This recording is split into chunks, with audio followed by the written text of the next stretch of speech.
Skyscraper window cleaners of Reddit. What is most bizarre thing you've ever seen on the job? I once had a bookcase collapse on me in my office. As I was laying on the floor under a pile of books and shelves, I heard a knock. There was a window cleaner at the window trying not to laugh and asking if I was okay.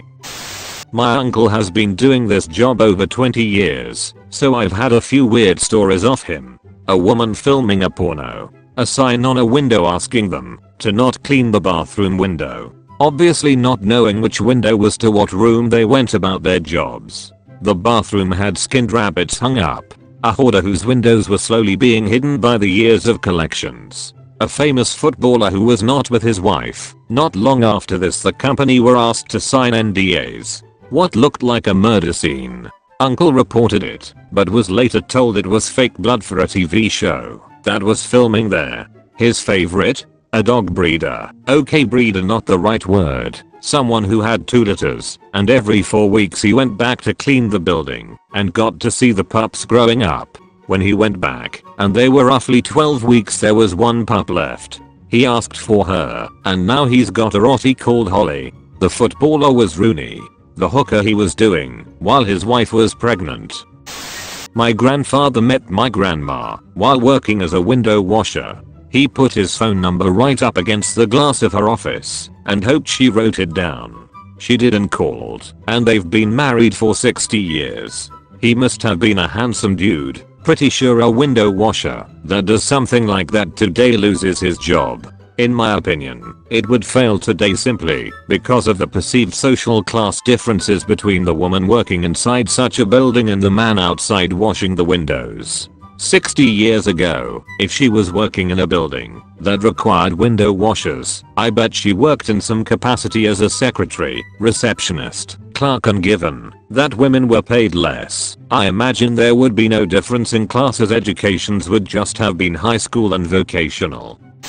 One time in college I answered a help wanted ad for a window cleaner. I thought it was going to be one of these high-rise jobs. Instead, when I showed up the interview, it was some methy looking guy in a parking lot. I spent the day with him going from house to house cleaning people's windows. He told me to pretend I was his nephew, and he kept introducing me to customers that way. Then when we were cleaning windows, he kept telling me his fantasies of fing the housewives. It was super weird. Plus, he chewed tobacco, and while driving, would spit the juice between his legs onto the floor of his ratty truck. Then at the end of the day he told me it was just an audition, and tried not to pay me. One of the strangest days of my life. I was 15, could pass for 18 on the job at a heavy construction site, and got told on the Friday payday of my second week by my boss he knew I was 15, and so he didn't have to pay me for busting my ass for him for the past 90 hours of labor, and to get lost and cry to my mommy and daddy, and he would sue me. When I said I would tell the Department of Labor I got the job through one of their posts, he told me he knew where I lived and that it would not turn out well. I lived with my parents at 15, of course. I left, told my older brother, got another construction job within a couple of days that didn't pay quite as well, and stayed focused, but still a little angry.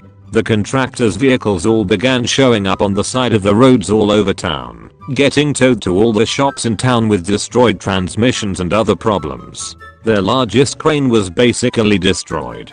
Welders, etc. The contractor defaulted on the job due to a total lack of progress on the job, and had liens placed against it. He eventually lost his home, and went through a divorce in the aftermath. 10 years later, after college, my brother confided that when he heard they threatened me and my parents' home, he and some friends had added things to every engine block, transmission, or hydraulic system they could find on the contractor site. Friend was fresh out of the shower sitting at her computer desk naked when the window cleaners were at her place. She heard a noise, so she turned around to see 2 men outside her 3rd-story window. So she screams and runs into the bathroom to hide. Later she calls the building management to complain, and they tell her that a notice went out and she must not have seen it. Then building management decided to ask the window cleaning service to send those guys to her apartment to knock on the door and apologize to her. Hilariously awkward. I'm a window cleaner, but not high rise. The thing I can never understand is when I see lip prints where people have kissed the glass in public buildings. People, if you saw what I clean off of those every week, you would never touch the glass, especially not with your lips. Edit. Since a lot of people are asking, when the glass is super dirty, it's usually grease, old condiments, bird poop, salt from the sidewalks, winter in Colorado. And a lot of the time I can't even tell what it is, I just know. Looks and smells bad. I was visiting my grandparents in a high rise, looking out their windows a few stories up.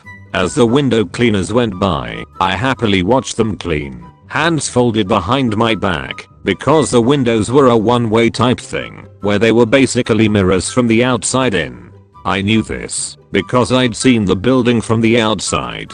Unbeknownst to me, the level of reflectivity changes pretty drastically depending on the time of day, and I realized that when the window cleaners were going by, they had to wash the windows while some weirdo, me, stood about 12 inches from the window watching their form.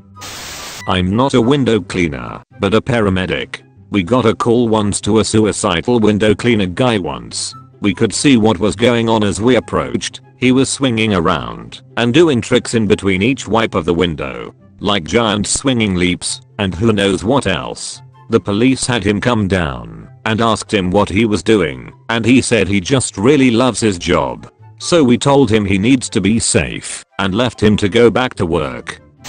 Not a skyscraper cleaner, but the person on the other side of the window. I was using a single occupancy restroom on the 22nd floor of a building that had a floor-to-ceiling glass window along the side of the toilet. Weird, I know. Anyways, I'm taking a wicked crap, and I was wearing a romper, so sitting there in just a bra, with my romper around my ankles, shitting my little heart out. I saw the window washer and was a little startled, but thought the windows were tinted, it was fine. Alas, we accidentally made eye contact as I was standing up to wipe my ass. Clearly tinting does not work up close. Could have died. Well, I was washing the outside of the windows at the group home I work at. State was coming by later that week, and I was super bored. I walk up to one of my dude's bedroom windows to wash it off, and apparently he hears me outside somehow, even though he had his radio turned up to about 9,000, like he always does. He rips up his blinds, totes naked, and starts slapping himself repeatedly in the forehead and screaming. This was pretty normal for him, but it's definitely the strangest thing I've ever seen so far in my life while washing a window. I'm not sure why, but while I was working on the 47th floor, the window washers had to open a window. It was like a wind tunnel. Papers were blowing all over the place. Why can you even open that window? I'm not sure. It did require a key to open though. I think they were moving equipment or something. If I remember correctly, it's in case the ventilation systems malfunction, so people don't, suffocate to death. Most high-rise windows are built really sturdily, so breaking one is rarely an option. Might be wrong, though. There was a lawyer in Toronto who liked to demonstrate how strong the windows were in the TD Center buildings by throwing himself against the glass as a stunt. The last time he did it, he ended up throwing himself through the window, fell 24 floors, and died. Funnily enough, you're right, the windows in buildings like this are very strong. And when he threw himself against the window, the glass didn't break, but instead popped out of the frame. Not a skyscraper window washer, but was a janitor who had to wash the windows in a 6-story building as part of my job, so I used a mix of ladders and rappelling down from the roof with a harness to clean the outside windows. One day I was washing the outside windows on the executive floor where all the bosses and higher up employees had their offices. I was done with one window, so I moved to the next window and looked in and saw the CEO of the company snorting something in his office with the door locked and the lights off. He looked up and saw me in the window, and we made an uncomfortable eye contact for about 15 seconds. Then I just pretended I saw nothing and kept washing the windows. Never spoke a word about it to him or anyone in the office, but the last day I worked there he gave me a farewell card with $200 in it and a free solar powered portable phone charger that the company produced and sold. I've been a rope access window cleaner for a couple years and have seen my fair share of weirdness. A couple incidents that stick out are a young couple having fun that invited me to join, an apartment in a ritzy building completely empty other than a table with several sheets of freshly printed, uncut $100 bills, a real ass mummy sarcophagus, been offered several joint hits and various adult beverages while hanging off the side of a building. Animals were always my favorite though. Cats and puppies lose their minds seeing you outside their window and will happily chase your mop and squeegee while you work. Always brightened the day.